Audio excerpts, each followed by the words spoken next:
Good evening, everyone, ladies and gentlemen. This is the third of a series of the tea break style webinars organized by the International Project Committee of the IPBA. This time, we are very happy to have the chance to cooperate with the Energy and the Natural Resources Committee to bring you this discussion on the possible challenges and the strategies in the course of drafting, negotiating, and managing EPC contracts in renewable energy projects.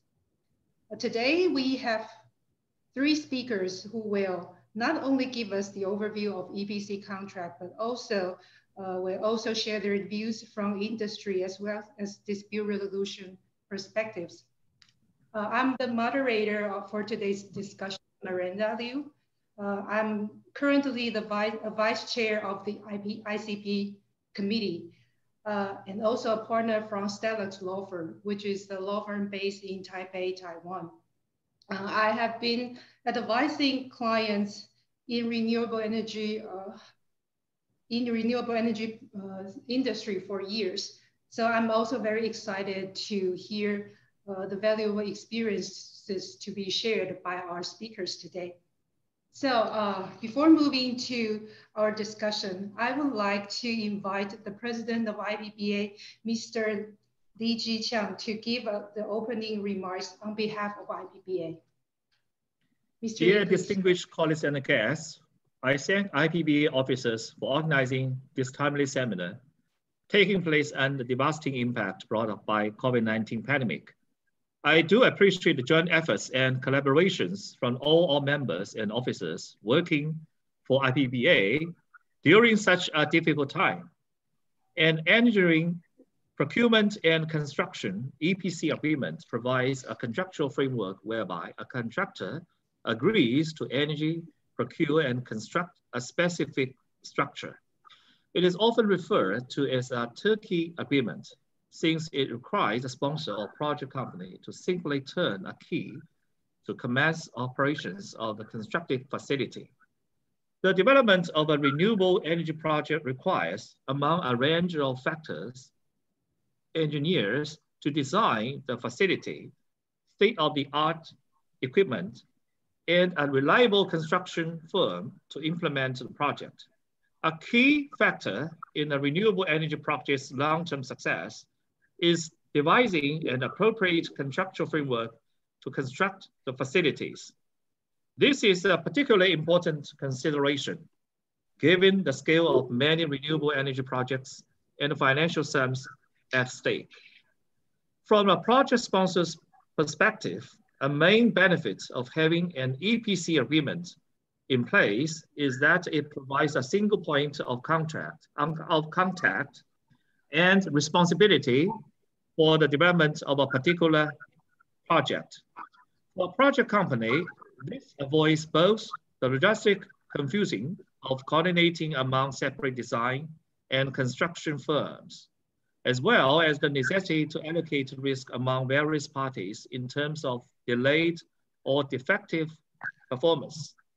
With an EPC agreement in place, the contractor is essentially tasked with designing the renewable energy project, procuring the materials necessary to build a structure, and then actually building it. While in practice, it is not uncommon for an EPC contractor to hire one or more subcontractors to carry out certain construction works. The EPC contractor will remain directly liable to the project company for ultimate performance. Today, IPBA's International Construction Project Committee and Energy and Natural Resources Committee have joined forces to bring you this discussion on the possible challenges and strategies in the course of drafting, negotiating, and managing EPC contracts in renewable energy projects. We are excited to have several experts, panelists from this practice area to discuss the challenges and strategies by EPC contracts in renewable energy sectors. Ladies and gentlemen, before closing my words, I would like to invite you to our annual meeting and conference. on April 18 to April 21st this year, actually is next month, by on-site plus online model. And I will surely bring you an unforgettable event in Shanghai, China. Thank you very much for your attention. Thank you, Mr. Lee. Let's move on to the discussion of today's webinar. So can I see the next slide, please? Thank you. Next slide, please. Today we have three distinguished speakers. First speaker to speak to us will be Mr. Peter Zhou. Peter is a partner at the King & Spalding, and he's currently a vice chair of our ICB committees. He's and also a former chair of the Energy and the Natural Resources Committee. Peter focused on international dispute related to energy and resources, oil and gas, and construction projects. Peter has acted as counsel in numerous complex arbitration cases, including some of the largest arbitrations in Asia involving multi-billion-dollar claims. Peter is also a chartered arbitrator and is regularly appointed as an arbitrator. He is also contributing author of several authoritative textbooks on arbitration and litigation published by Sweet and Maxwell. So now, without any further delay, I will give it to Peter. Thank you very much, Narinda, for the kind introduction. Jack Lee gave a very good introduction and overview of what an EPC contract is. And as you know, today's topic is on EPC contracts in the renewable energy sector. So the question really to ask firstly is, what are considered as renewable energy projects? Some are pretty obvious. Solar projects, wind energy projects are traditionally considered as renewable energy projects.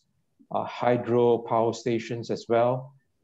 Less common would be things like wave or tidal or geothermal. And some may regard as nuclear production as renewable as well, although that's a bit more debatable. And as Jack mentioned, in any EPC contract, in fact, the EPC contract is really the most common form of construction contract used by the private sector for energy projects. And as Jack mentioned, under the EPC contract, the contractor is obliged to deliver a complete facility to a developer. And developer need only to turn a key, as it were, to start the operation. But of course, in practice, it is more than just that. And in an EPC contract, the contractor usually takes responsibility for the engineering, the procurement, and the construction work, and hence EP and C. And in addition, usually the contractor must deliver the facility for a guaranteed price by a guaranteed date and with any specified performance requirement. And that's usually required by the financiers. Can I request you turn to the next slide, please? Yes, thank you. Now, this slide sets out a typical structure, contracting structure of an energy project. And of course, the detailed structure will vary from project to project. But for the purpose of today's discussion, we'll look at this basic structure in this slide. As you can see in this slide, in an energy project, the EPC contract is really only one of many contracts in the whole contracting structure. And this structure you see here on this slide is pretty typical. The difference between a renewable energy and a non-renewable energy project is possibly in the feedstock supplier. For non-renewable energy, you may have a gas supply, long-term gas supply contract, or coal supply contract, but for a renewable energy contract, really the feedstock is really the sun or the wind. And next slide, please. For the purpose of today's discussion, we will focus only on the construction contract, that's the EPC contract, and not on the other contracts in the project. Next slide, please. So in one of the features of an EPC contract is really a single point of responsibility to the project company. So in this case, as you can see in this slide, the project company has one contract with the EPC contractor. And so the contractor is responsible for all the design, engineering, procurement, commissioning, testing, and so forth. The idea is that if any problem occurs, then generally speaking, the project company need only to look at one party, the EPC contractor, to fix the problem and to provide compensation, if any. The EPC contractor itself, of course, can subcontract to various subcontractors and suppliers. And in a wind energy project or solar energy project, the supply of the turbines or the solar panels would be a major subcontract. And then there could be another subcontract or subcontracts for the balance of the plant. For the wind project, for example, there could be foundation works, civil works, installation, etc. Now, sometimes, taking for example the wind project, sometimes the turbine supplier does the installation.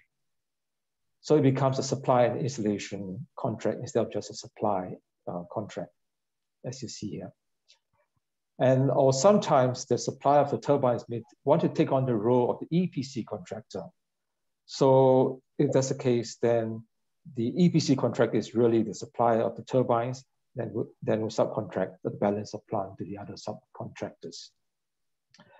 And sometimes the EPC contractor is not just one entity. It could be a consortium comprising of several entities, like supplier of the turbines, the construction installation contractor, and so forth. Now, if it is a consortium, then it's important for the EPC contract to state that those entities forming the consortium are jointly and severally liable to the project company. So this is to maintain a single point of responsibility to the project company. So the EPC contract structure, however, although it passes on the risk to the EPC contract, it also means that it can result in a higher contract price than other alternative structure. And this higher contract price could be the result of a number of factors. And one of the important reasons is that the allocation of almost all the engineering and construction risks is passed on to the contractor. And so the contractor, the EPC contractor, would price this risk into the contract price. Next slide, please. Now, some wind projects or solar projects split up the EPC contract itself into two contracts. It can split into, they call it the split EPC contract system. Now, that split EPC contract system can be understood in two ways. Now, the first way is that the contract can be split into an onshore construction work, in other words, work that is done on site, and a separate contract for the offshore supply of materials or important equipment. And so you split up into two, instead of one EPC contract, it's split into onshore supply, onshore construction, and offshore supply. And they normally do that for tax purposes, or sometimes you do that to satisfy any requirements for local contents. But then for the wind projects, wind energy projects in particular, we need to be careful about using the terminology of onshore and offshore, because wind farms could be an offshore wind farms. In other words, some of the wind turbines are in the sea, so it's offshore, but yet some of the substations and control stations could be on the land. And yet they call that an offshore wind farm projects. So a large part of this actual onshore construction is actually done offshore, so to speak. So in a split EPC contract that I mentioned just now, when we refer to offshore contract, is really referring to the offshore supply of materials. But the onshore contract actually involves some offshore work on the sea. So that's one terminology that we should not confuse ourselves with. Now, another important way of splitting the EPC contract for a wind project or maybe a solar project is to split it in such a way that the turbine suppliers is separate from the balance of the plant.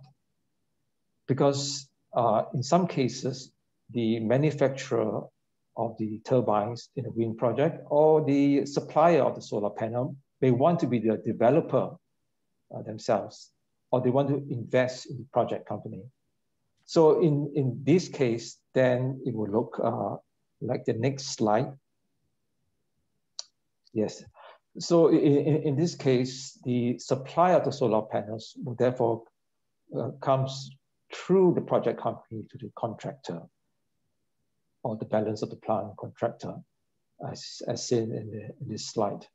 Now, if this is the case, then the manufacturer of the turbines would have avoided taking on the turnkey responsibility of a single source of responsibility to the project company. Now, this can create interface risk for the project company. For example, if there's a defect, could a defect be due to the equipment itself, or could it be due to the design, or could it be due to the workmanship in the installation work? And this could impact the bankability of the project. So if that's the case, then you must have another agreement, they call it a wraparound guarantee, to ensure a single point of responsibility. And under this wraparound guarantee, an entity, usually the offshore supplier or the parent company of one of the entities, will guarantee the obligations of both contractors to ensure single point responsibility. But this may not be possible if the manufacturer of the turbines and the balance of the plant contractor are separate entities, and no company wants to take on the single point of responsibility.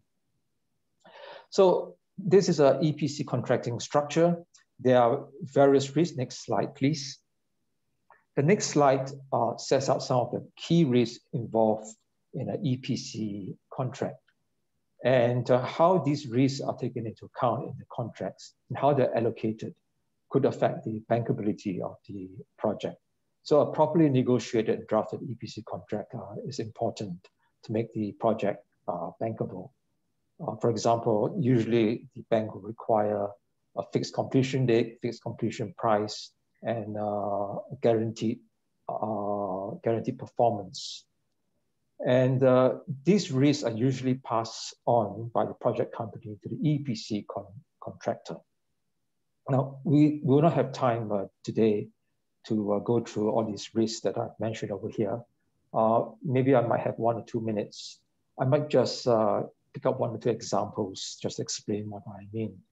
Let's take, for example, the delay risks over here. I see in delays risks, what sort of risks you can encounter for delays? As you know, construction projects are famous for delays.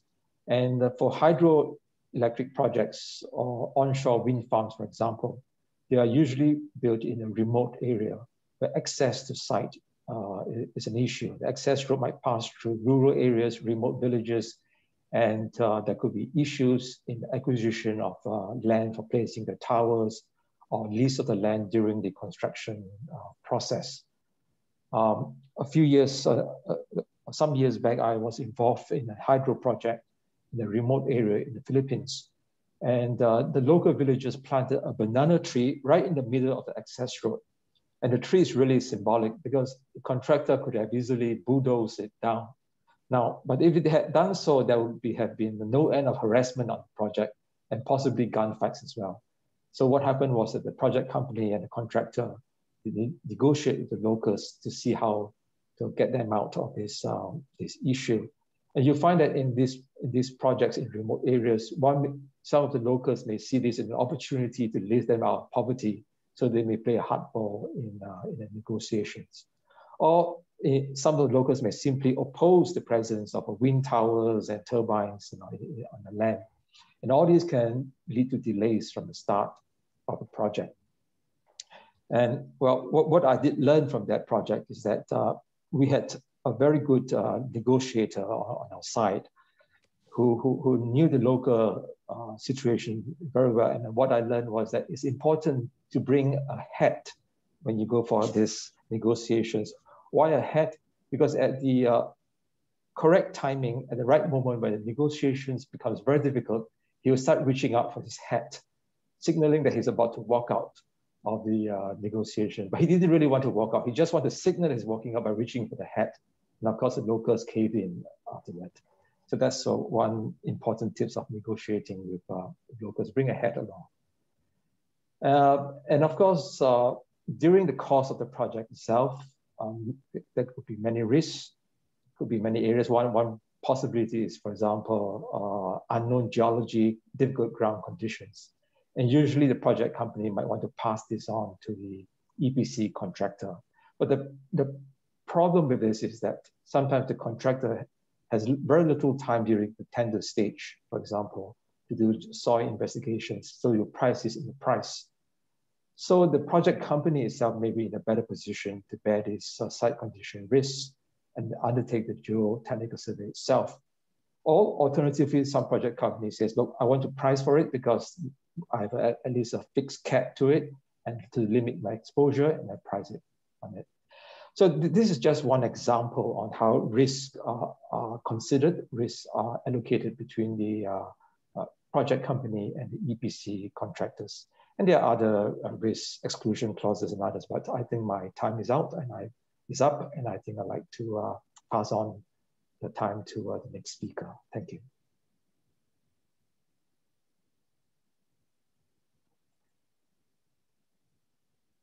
Thank you, Peter, for your valuable experience about bringing a hat to the negotiation.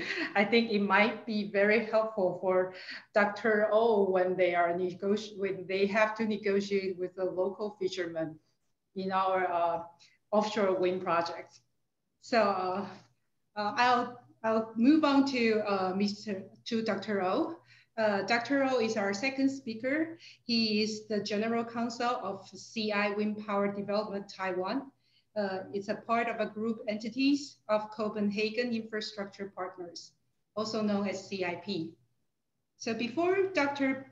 O moving in-house with CIP, he spent several years in private practice in Taiwan, advising clients on matters related to renewable energy and regulatory issues. Dr. O also has a PhD from Oxford University on EU climate change policy and has worked in DG Legal Services of the European Commission.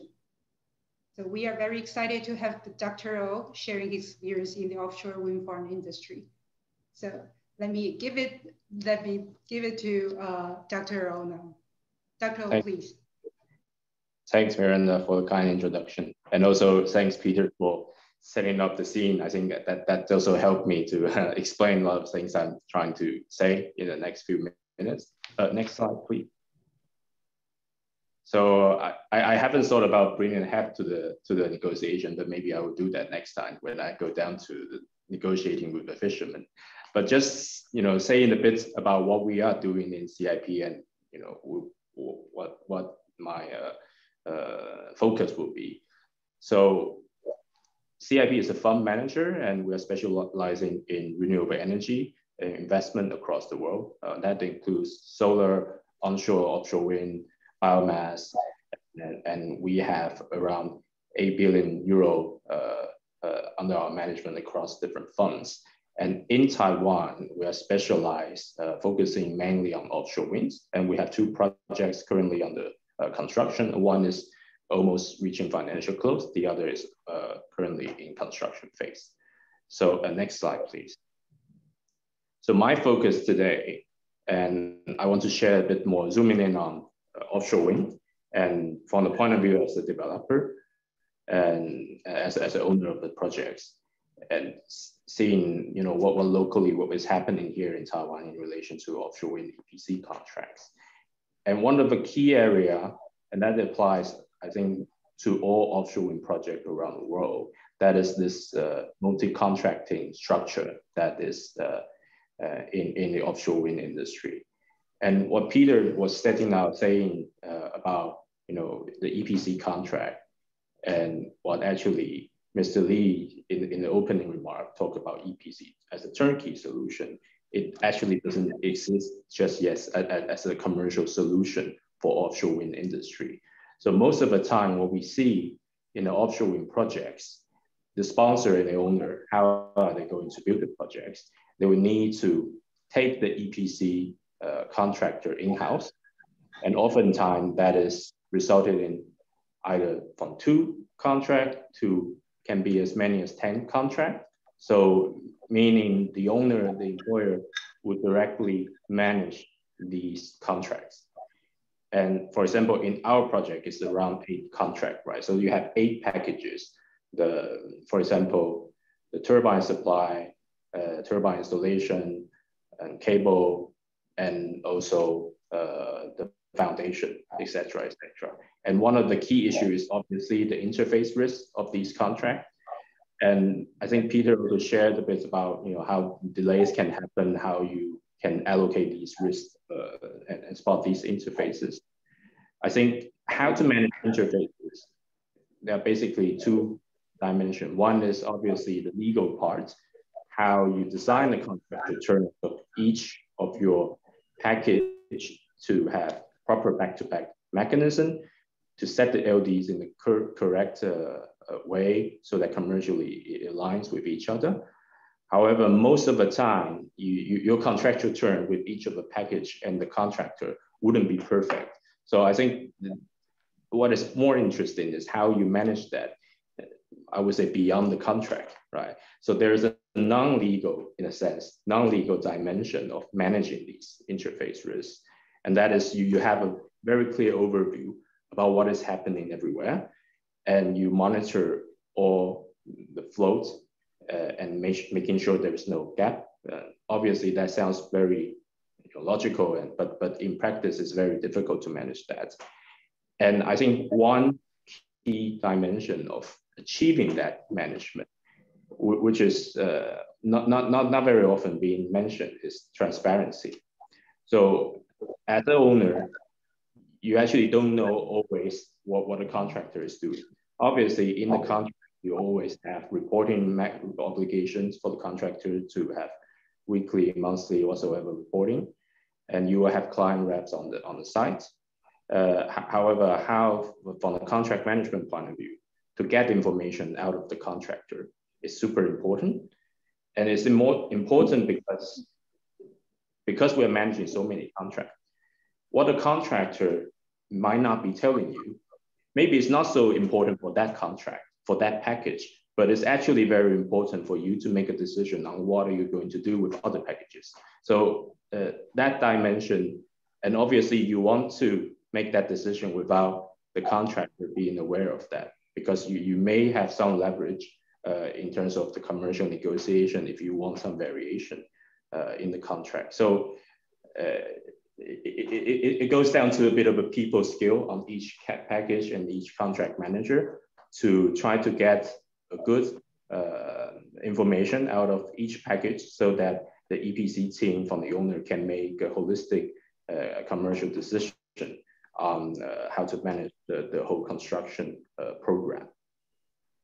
And that is why I think from the bankability consideration, my second bullet point in the multi-contracting, it's important to see how each of the package, the credibility of the contractor add up. But what is actually even more important is how your in-house EPC team have the capability of ensuring these constellation of contract can be managed. So I think that the team and the profile of the experience of the developer has a lot of weight on the bankability. Obviously, you need to have good contractual mechanism in each of the package. You need to give the lenders step-ins and proper credit evaluation. That is all very standard important, but ultimately it's on taking a view on the teams, the capability of managing these things. So that's the multi-contracting. I think that applies to all of the offshore wind projects around the world. And what is more interesting in Taiwan is we have these so-called local content requirements from the government. When you build an offshore wind farm, you need to purchase services, for example, you need to source jackets or turbine components from local suppliers. And I think that adds another dimensions of the uncertainty into managing an already quite complicated multi-contracting structure, because you will have local contractor, or for example, if it's turbine component, you will have the turbine supplier managing many local subcontractors to provide these materials. And what we often see is, and by the way, CIP's project in Taiwan, we have been carry on a lot of localization obligation and requirements from the government, and we are quite proud of.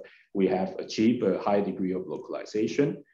But with that being said, that is a very challenging task to manage, and many of the local contractors, they just started with going into this field, so it's all new to them, and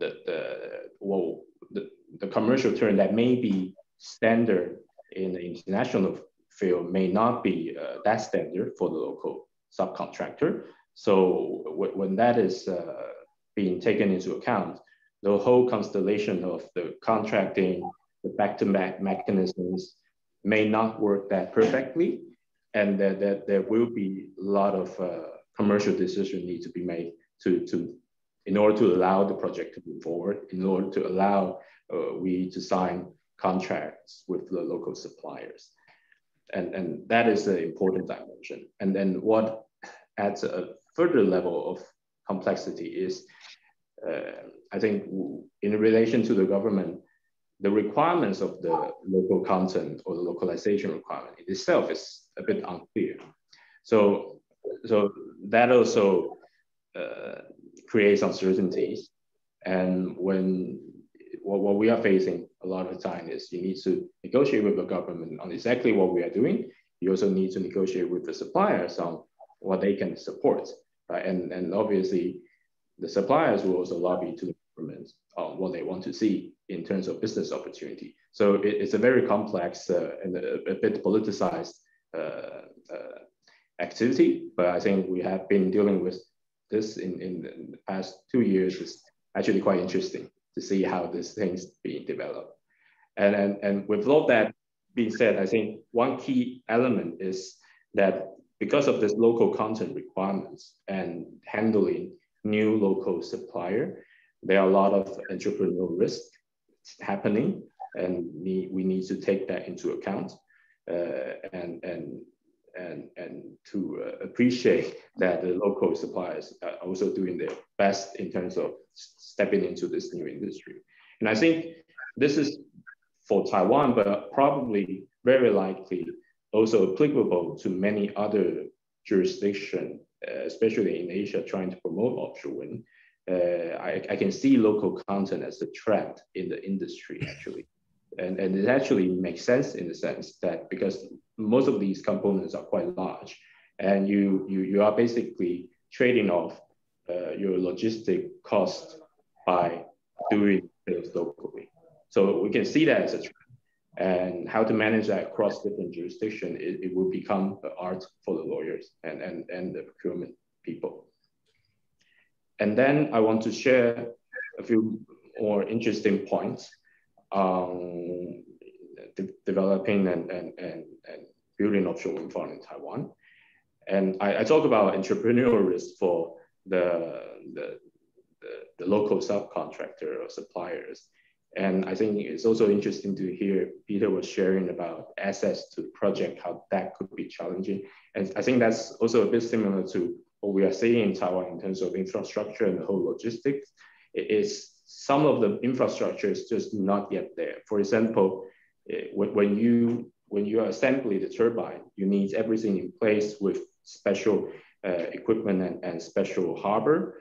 And you can see the harbor infrastructure is not yet being built, or it's being built, but tight schedule that many projects need to use it, and you need to somehow share it. So that's availability of the ports become kind of a bottleneck to building a wind farm. And we also see, obviously, building offshore wind, you have weather window when is the sea calm and peaceful for you to go out and build it. So managing all these risks is quite challenging.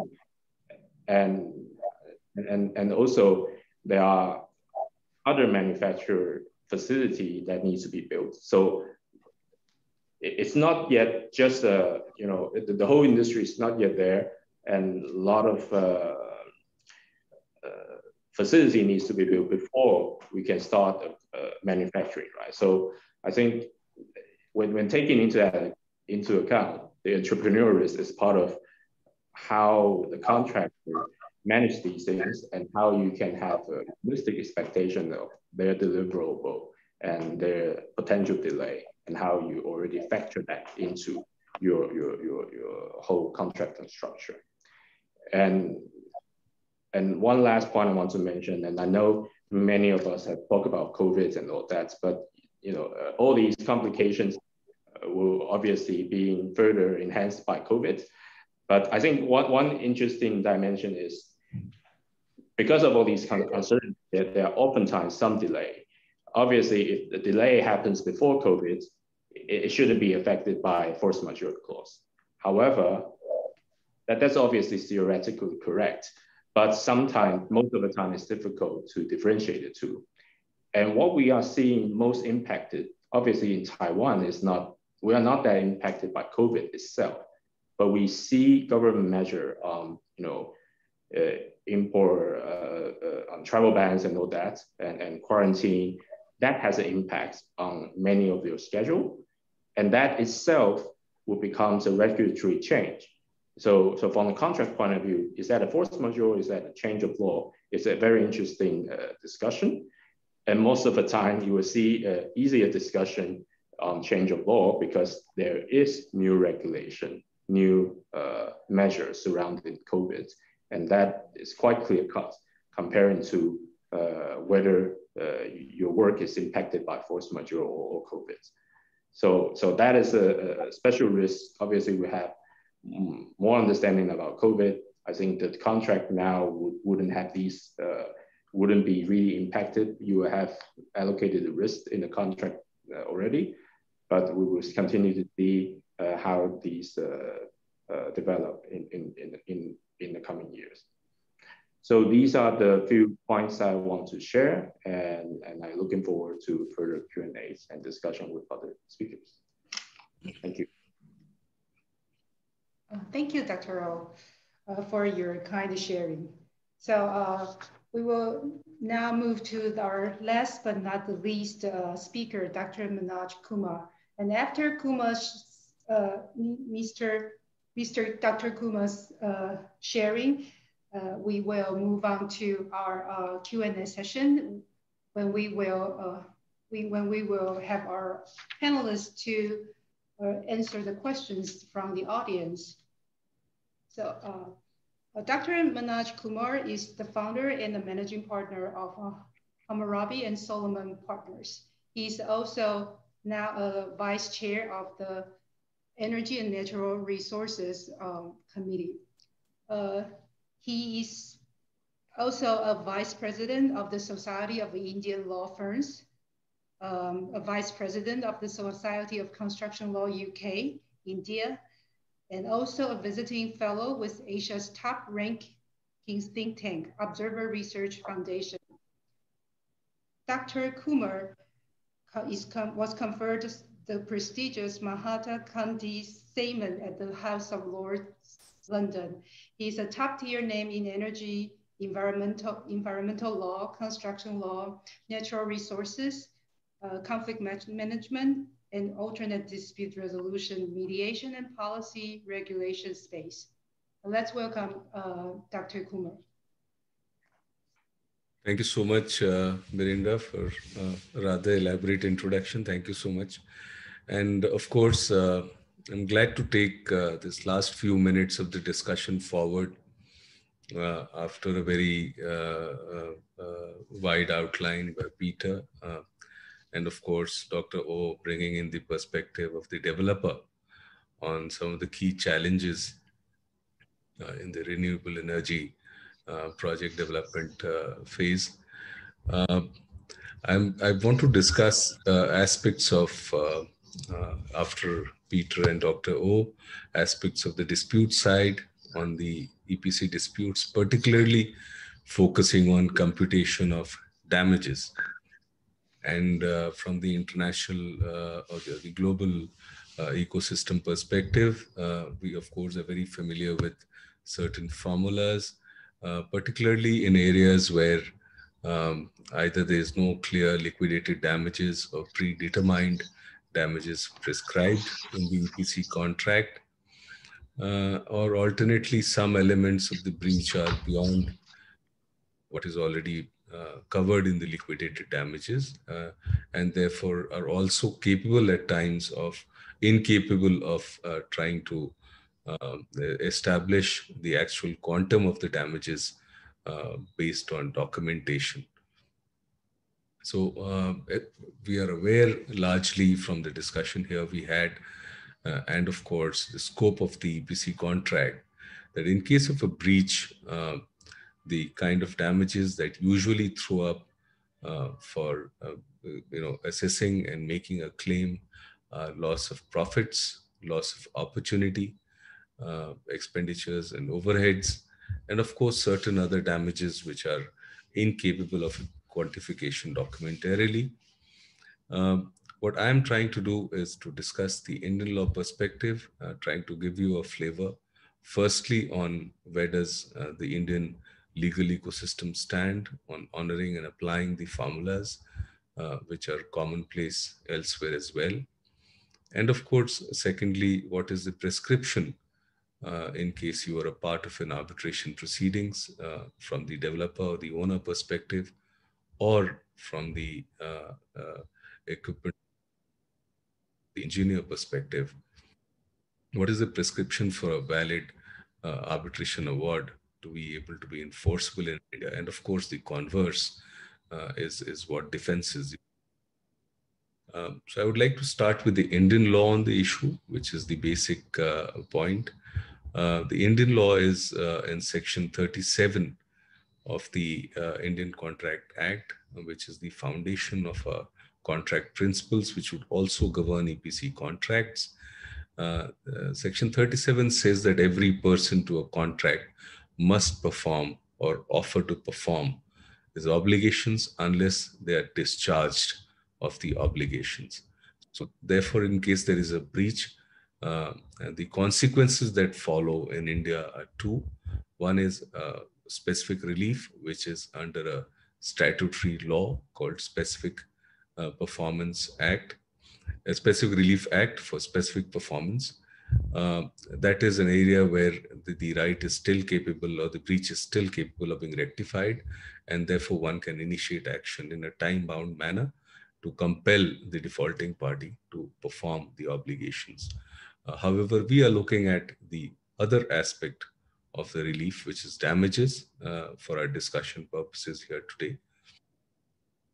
Damages, as I referred, if it is predetermined, there are certain prescriptions provided by the courts, which we'll discuss now.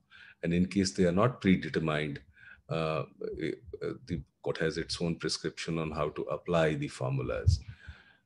Taking up first the liquidated damages class, which is the predetermined damages class, where contracts already provide for liquidated damages. In India, the courts have on two occasions laid down prescriptions. I'll just highlight the points which are important, boxes important to be ticked off.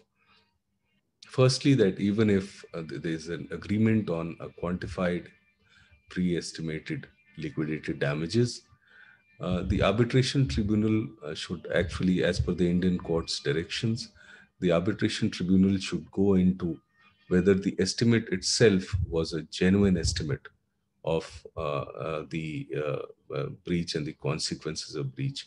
Essentially, the tribunal should verify whether the estimate reasonably reflects and captures the damages which are being sought to be recovered now.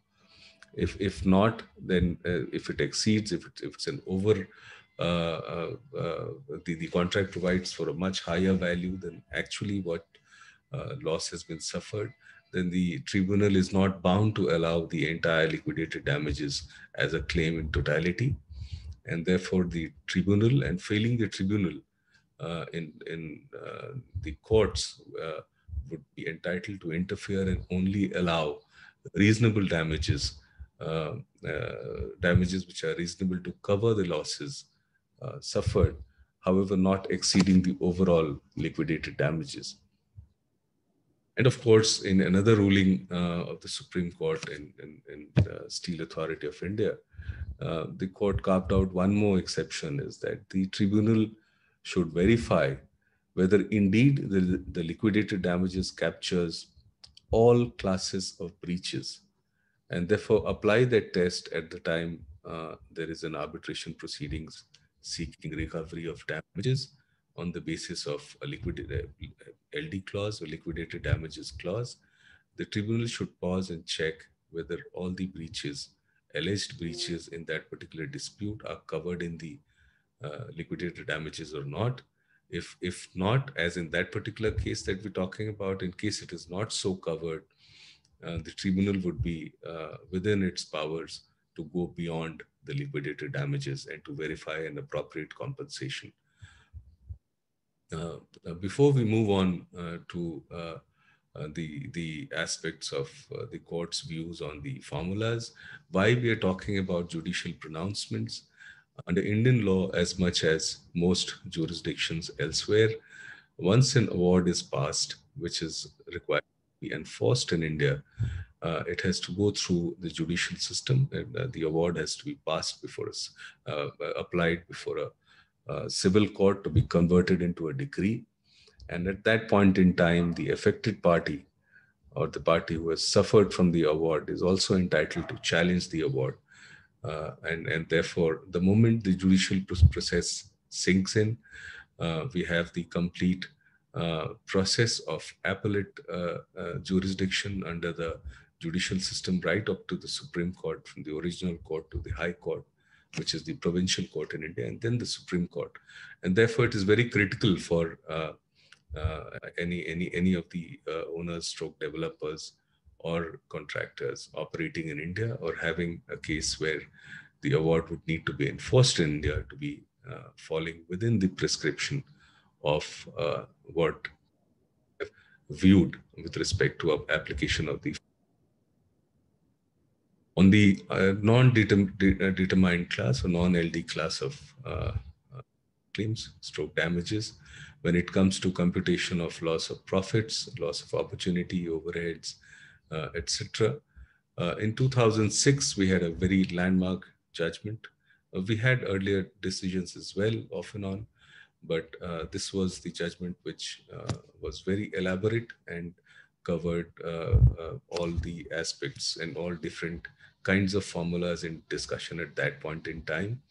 In the McDermott case in 2006, in fact, the court went on to list out the three formulas which is there in the previous screen, the Hudson formula, the Emden formula, and the Ashley formula. And then the court went on to discuss and lay down certain direct principles.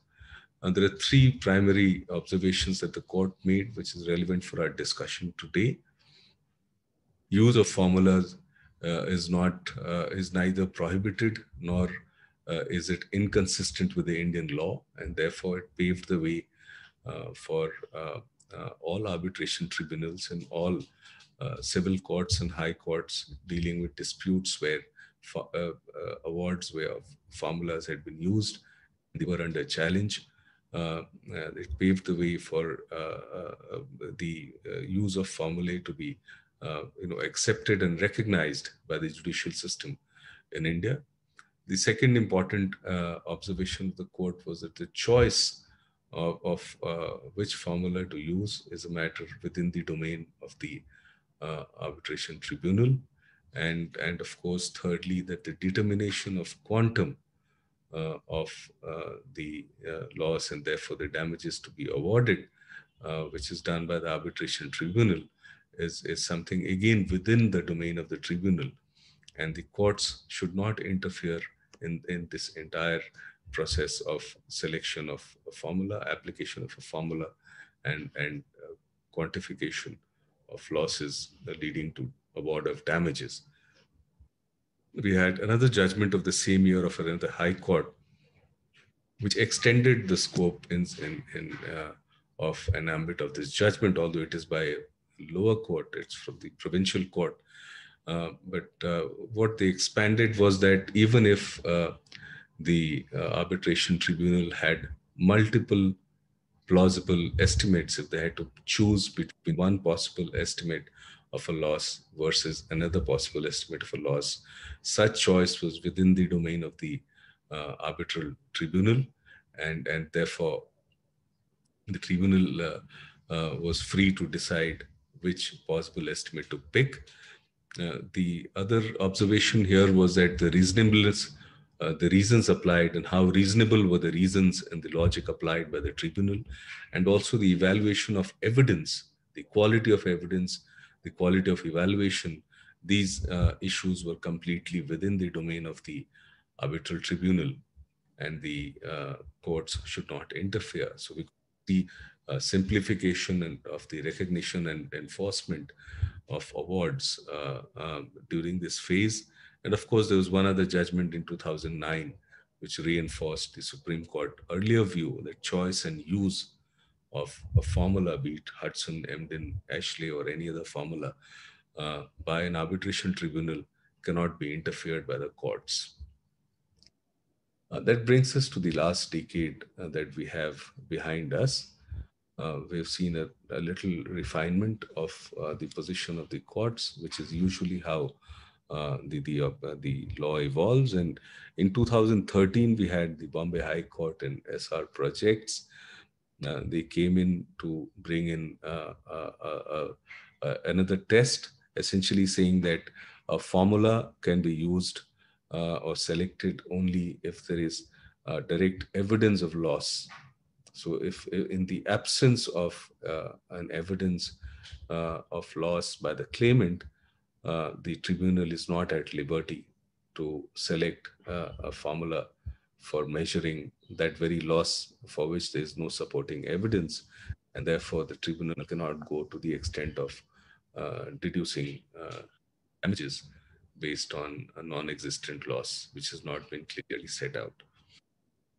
A similar view was taken much recently in 2018 by the Delhi High Court in the case of Power Grid Corporation, where the court went a step further and said that claimant has to establish loss as a matter of fact, the way it would be done in an original side civil proceedings. So therefore, you have to, the actual quantification of loss suffered at the hands of the claimant has to be established as a matter of fact, failing which the tribunal would not be at liberty to apply a formula and quantify loss to award damages in the absence of any loss which is established before the tribunal.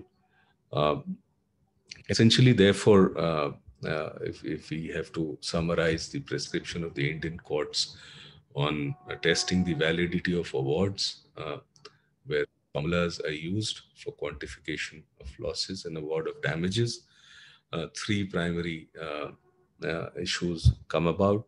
One is that the award must be a reasoned award, and the award apply using a formula to quantify losses must contain reasons as to why they're doing it. The reasons may not need to be very detailed, even a brief one-liner or a short reason connecting the award and how it has been arrived at is very important. It should be a speaking order. speaking award, so to say.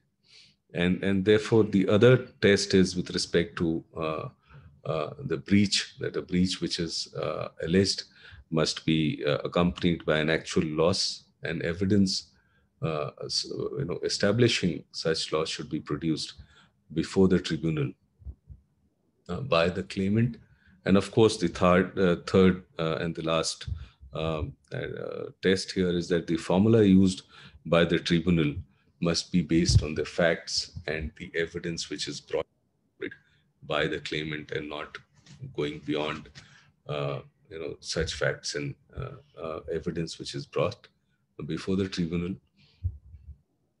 So essentially, the practice of applying different formulas in arriving at or quantifying the losses, particularly for the class of losses where it is difficult to establish through documents or quantify the losses through documents, is very much recognized, but it has to be supported by evidence indicating a loss, so that only the quantification aspect is left, and therefore the formula is used only to quantify. But definitely the fact that a loss has been suffered has to be established with supporting evidence. And of course, the tribunal also has to be mindful that they should review and capture the facts and evidence appropriately in the body of the award.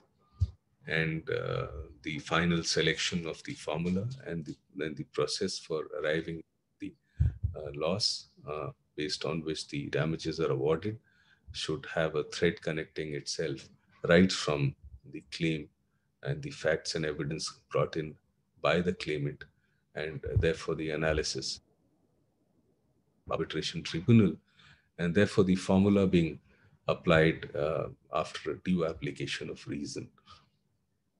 So that would be all from me with the time permitted to discuss.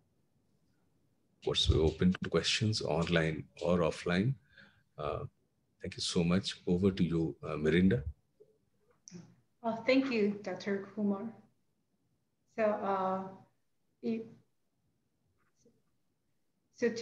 So we can then now turn to the audience. Is there any question that you would like from the audience that you would like our speakers to answer? Right now, we don't really have questions, but maybe I can start with my questions. So Dr. Kumar just mentioned, introduced the Indian law perspective for the for the damages calculation in the Indian law. So maybe Peter or Dr. O can share your experience in negotiating the indemnity clause for the EPC contract. I believe that is something that is always a very heavy issue for the parties to negotiate. So maybe Peter can go first. Yeah, sure. I think that's a very interesting question, because usually for bankability of the project, they require certain caps on liability. So in a negotiation, you want to have a cap, and a cap can happen in many areas. It could be a cap of the overall cap, and it's usually based on the overall price, contract price, for example. But there could also be a sub-cap, for example, cap on the liquidated damages for performance or for delay. That's also another cap as well. And another form of negotiation, and which is quite important, is the exclusion for consequential damages. And that is actually could be quite confusing, because a lot of people actually do not have a correct concept of what are consequential damages. For example, loss of profits, are they considered as consequential damages? And that could be a larger sum. And many people think that the loss of profits are consequential damages, and so caught within the cap. But that's not necessarily the case, at least under English law, common law, for example. if we say consequential losses are excluded, it may not exclude loss of profits, because under English common law, consequential losses or damages refers to damages that do not arise naturally or directly from the breach. But then certain loss of profits could be profits that arise directly or naturally from the breach. For example, if after the power station is handed over, you start producing, and then the defects are discovered, then you need to shut down the plant, for example, and to rectify. Then you lose revenue. Can you claim those revenue? And if the consequential losses are not drafted properly, the owner can actually claim this loss of revenue against the contractor. So it's important that in drafting it, to exclude it all altogether, including loss of profits of the direct kind. But what I am interested to know is that I'm speaking from the point of view, from the common law point of view, but from the civil law point of view, it could be slightly different as my understanding. Yes, that's very true. So from the civil law point of view, for example, in Taiwan, if you would like to claim the damages, by default in the Civil Act, you can claim the loss of damages. But I think the crucial thing is how you calculate the loss of damages. That's very important. But you do not get to claim the economic loss. So it's quite different from what we call the loss of profits, because the loss of profits, the recoverable loss of profits has to be something that is you can foresee in your claim. That's something with some kind of to a certain extent of certainty, so you can claim the loss of profits. Whereas if it's the economic loss, something that you might get in the future, but you don't get breach of the contract. So that's a very short comment from me. And Dr. O, do you have any experience to share with us when you were negotiating EPC?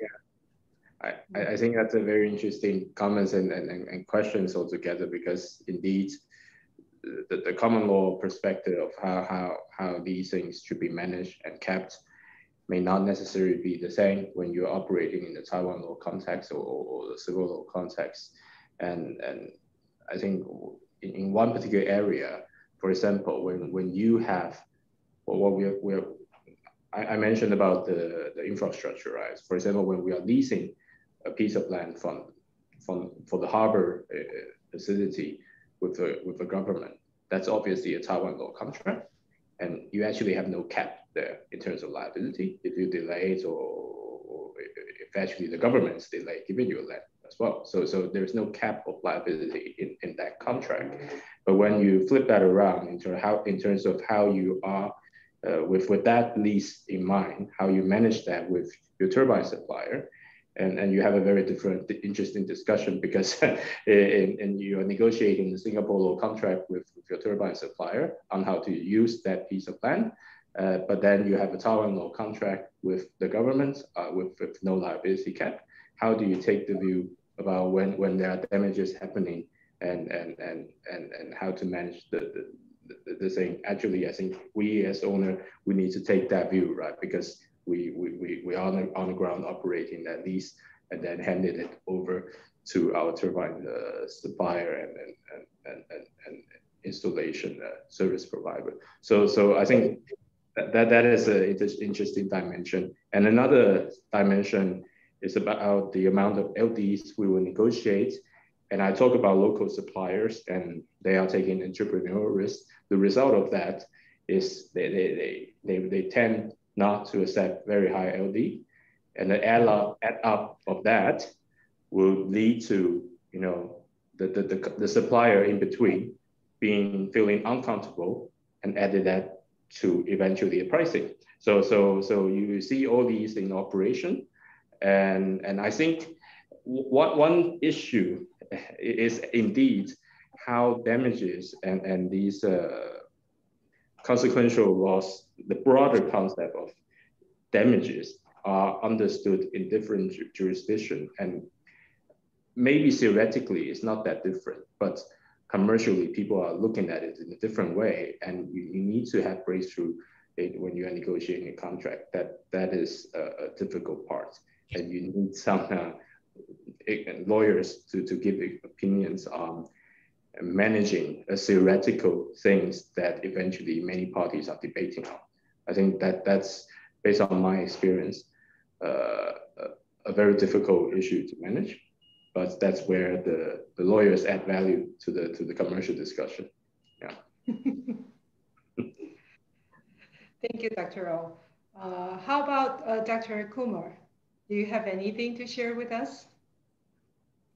Yes, I mean, after hearing Peter and Dr. O, just to add the Indian perspective and my experience, when it comes to liquidated damages or damages for that matter, as such, the Indian law and the ecosystem here is not very supportive of the court stepping in to quantify damages. So we are not typically, if I have to take a reference point, we are not very closely mapped to the American system where high compensations are assessed and awarded on claims. So the Indian law, even as I mentioned, the Contract Act provisions itself and the judicial pronouncement, they rely a lot on what the contract provides. So it's very important to have the contract clear, whether you're on the developer side or the owner side who would want to be covered against any gaps that emerge in the contractor's development of the project, or on the flip side, on the other side, you would want to limit your losses or limit your exposure to the minimal. It largely the entire computation and claim of damages would be governed by the agreement itself. If the parties miss out on some of the issues in the negotiations, chances are very minimal for the legal and the judicial system to assist the claiming party to cover any such gaps. So negotiations of indemnity clauses becomes very important. So does the other corresponding provisions of the reps and warranties and obligations and the cross warranties and etc., and the wraparound guarantees and similar models that Peter was referring to. So one has to be very, very careful. And as Dr. O was mentioning, lawyers have a very crucial role to play in the documentation phase itself, if you have to be a little better placed should a dispute arise later. Thank you very much. So I see that we already exceeded the 1 hour 1 hour time that we have planned for this webinar. So thank you all the speakers and all the audience who joined us today. And we hope to see you soon in our next webinar for our ICP committee. Thank you very much. Thank you, Melinda. Thanks, Peter. Thank you, Dr. Thank you. Bye. Bye. Great. And to the attendees for joining. Thanks a lot. Thank you. Thank you. Bye.